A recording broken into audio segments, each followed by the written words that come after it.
Hi classmates! Ako nga pala si Ashley, ang pinakamayaman at sobrang ganda niyong kaklase. Hi Ashley! Pwede ba tayo maging friends? Ay, sorry, di ako nakikipagkaibigan sa ganyang muka. Ew! Suman ang ugali nito. At least maganda ako. Eh ikaw? Pangit ba talaga ako? Uy, Scarlett! Sabay na tayo kumain ng lunch. Sure! Saan? Ako na lang sabay mo kumain. Huwag na si Scarlett. Ako na bahala sa lunch mo for the whole year.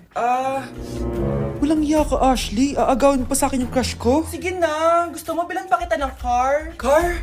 Sige, sabay na tayo kumain, Ashley. Sorry, Scarlett. Sorry, ako pinili niya. Eat well sa'yo, ah. Bes, payag ka ba nun? Inagawan ka ni Ashley? Ano bang magagawa ko, Bes? Kailangan ko maging blooming. Hay naku, madali lang isagot dyan. Try mo tong Garnier Vitamin C Serum. Baka ito na the right one for you at hindi yung crush mo. Tama ka dyan, Bes. Kaso natatakot ako, baka lalo lang ako maging haggard. Don't be afraid to try new things kasi. Malay mo,